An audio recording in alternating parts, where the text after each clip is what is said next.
chapter 5, verses number 5 and 6.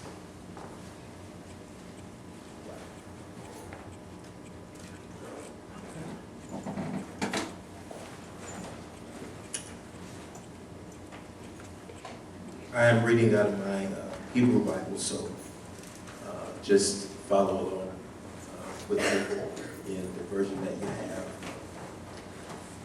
Matthew chapter 5, verse 5 and 6, it says, "How blessed are those who hunger and thirst for righteousness, for they will be filled." That's a very exclusive statement. How blessed are those, verse number 6. "How blessed are those who hunger and thirst for righteousness, for they will be filled." Now turn to Genesis chapter 3. Matthew chapter 5, verses 5 and 6 is the hallmark of what the Father gave me for this Hungry Man conference. And it all has to do with the reality, and I'm going to get down into that in just a minute, but it all has to do with the reality of what it is we are seeking after or going after, and what is really driving us to go after what we're going after and seeking after what we're seeking after.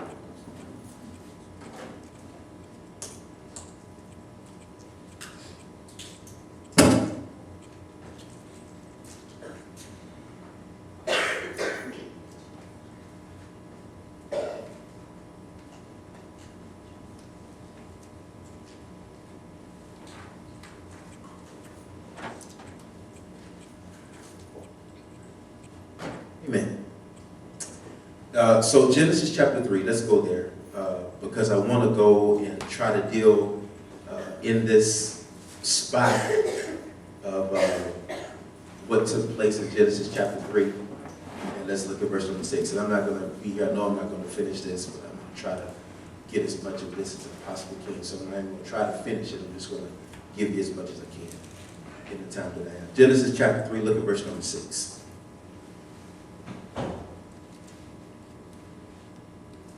It says, "When the woman saw the tree was good for food, that it had a pleasing appearance, and that the tree was desirable for making one wise, she took some of its fruit and ate.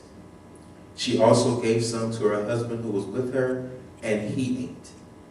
The eyes of both of them were open, and they realized that they were naked, so they sewed fig leaves together and made themselves loincloths." Now, I'm going to talk about dangerous appetites. Just a few moments. Dangerous appetites. If you're taking notes, I'm going to just give you the quick definition of these three words to be the basis of our conversation today. I want to deal with hunger. Hunger is a noun. Hunger being defined as a feeling of discomfort or weakness that's caused by the lack of food.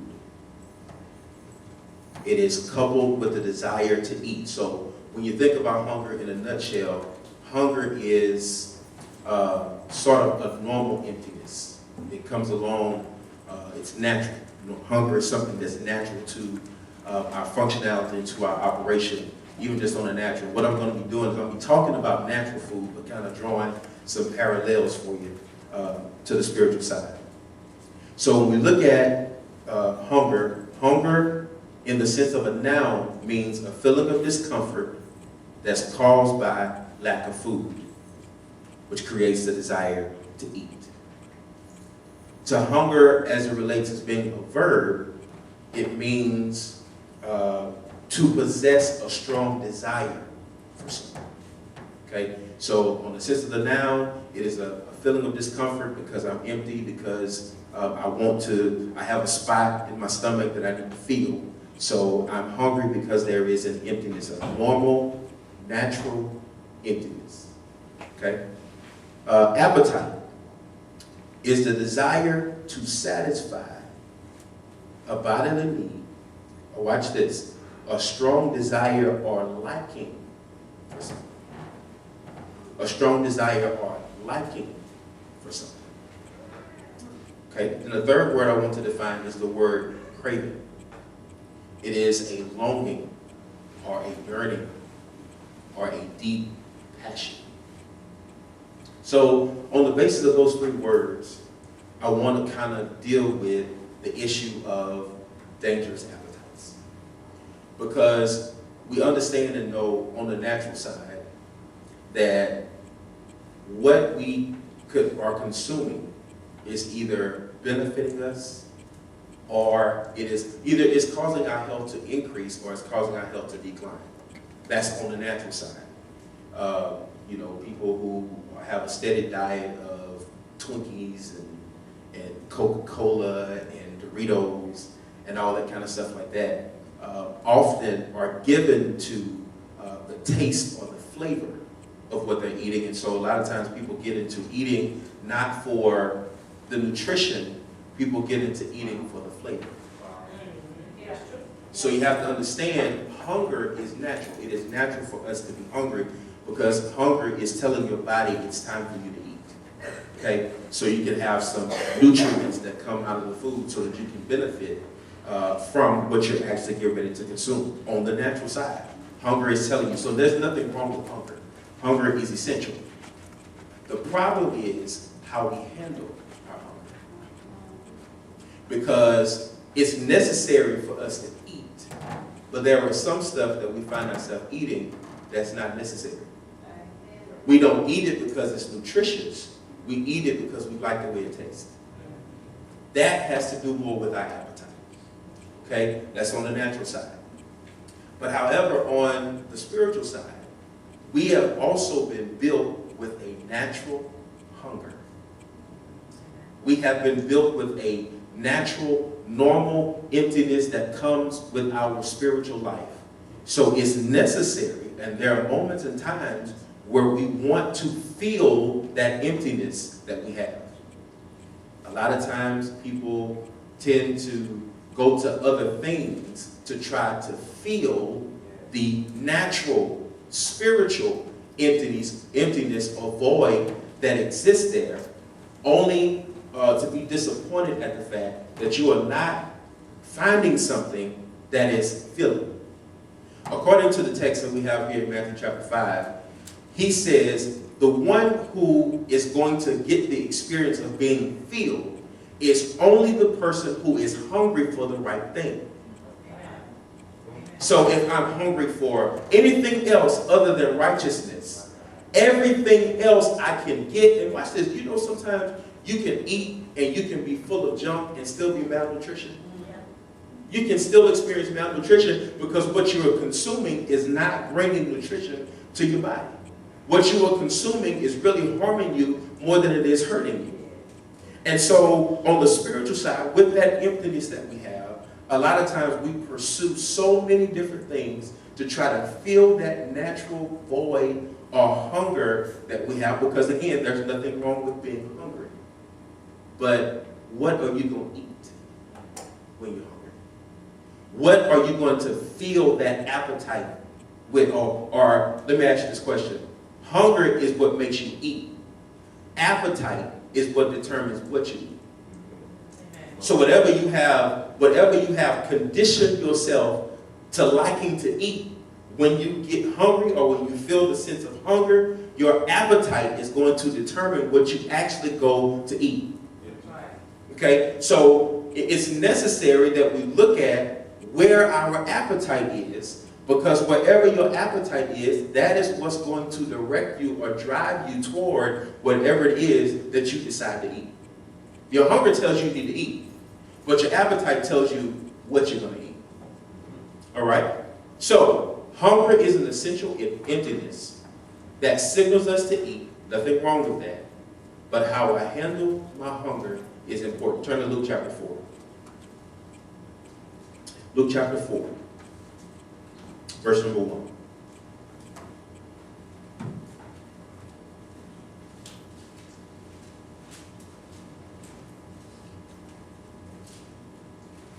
Nothing wrong with being hungry, but it's necessary that you eat the right thing.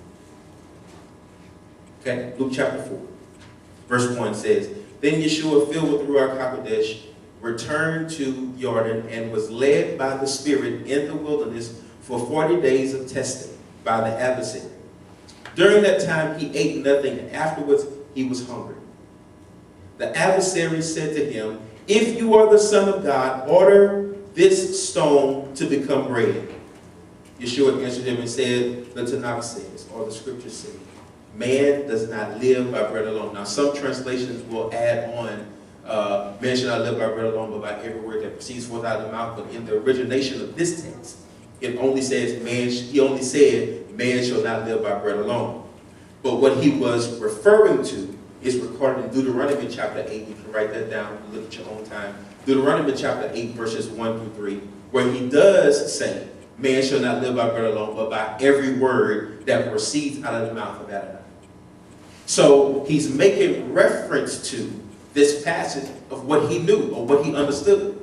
So when he's making reference to this particular passage, he is saying to the adversary, I'm hungry, but the appetite that I have, or the appetite that I possess, the appetite is not going to drive me, watch this, to have a meal with my enemy.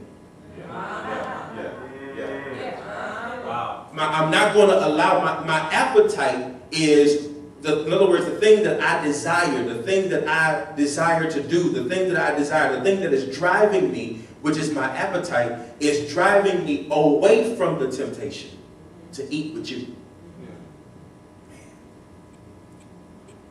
Okay. There are moments, and this is according to what we just read in Genesis chapter 3. Y'all thought I forgot about that, I didn't. When the conversation took place at the tree, you have to understand that when the conversation began, Eve knew the commandment. She said it to him. Said, we're not supposed to eat from this tree. But notice in the process of the conversation, when you get around to the bottom of that conversation, all of a sudden, her perspective changes. Because the Bible says, now what she was commanded not to eat, she desired and she saw that it was good for food. Now, how can you say something is good for you that the Father has already said is not good for you? What changes your appetite? Let me tell you what happened, okay? Eve ate his words first before she bit the fruit. Come on. Yeah. Yeah. Come on, man. Before she bit the fruit, she first ate the words that the serpent gave her. The words that the serpent gave her was a sample. That's right. Not a free sample either. Come on, Pastor. Because the enemy doesn't give free samples. Everything the adversary gives you, you're going to pay for. Somewhere down the line, you're going to pay for it. So he gave her a sample. But the sample, that's what people do to you all the time. When they want you to buy something, want you to get something, they give you a sample. They want you to sample it. Watch this. Here's a trick. Why would you settle for a sample that the adversary is trying to give you when Yeshua is offering you a full course meal? Why would you settle for a little bit of a sample of something? Because those of us who were subjected to the adversary, you know that you had, when you look at it in comparison, I'm talking about hindsight, you had this much fun with this much trouble. Because everything the adversary presents to you is always going to cost you more than you really are willing to pay. Oh, watch this. It's going to cost you more than you have the ability to pay, which turns you into his slave. So anytime the adversary is presenting to you anything, I would never take an invitation to go to dinner with my enemy. Because I realize that the enemy, he doesn't mean me well. So if the enemy is offering me an invitation to eat, it's not because he's concerned about my stomach being empty. It's usually an ulterior motive. Whenever an invitation has come from the adversary, that's usually an ulterior motive that is associated with it. However, we continue to bite. Watch this.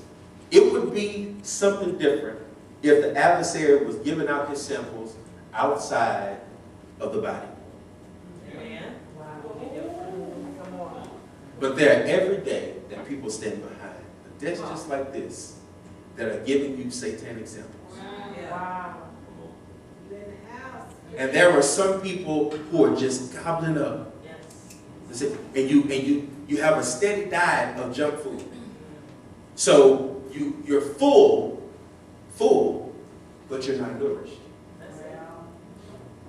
So it makes you ineffective to actually be able to fight against the adversary and fight against the wiles and all the things you have to do because your appetite is for junk. And one of the worst things that we can continue to eat on the natural side is greasy stuff. Oh, yes. That's the grace message. That's right, Pastor. On the natural side, people like grease. Look like on the spiritual side, people like grease too. Greasy, nasty stuff that's not nourishing you, that's not benefiting you, that's not helping you, that's not causing you to grow. Wow. Because if we really talk grace, if grace was really delivered to you like it should be delivered to you, it will cause you to grow. Yes. Come on, 2 Peter, grow in grace.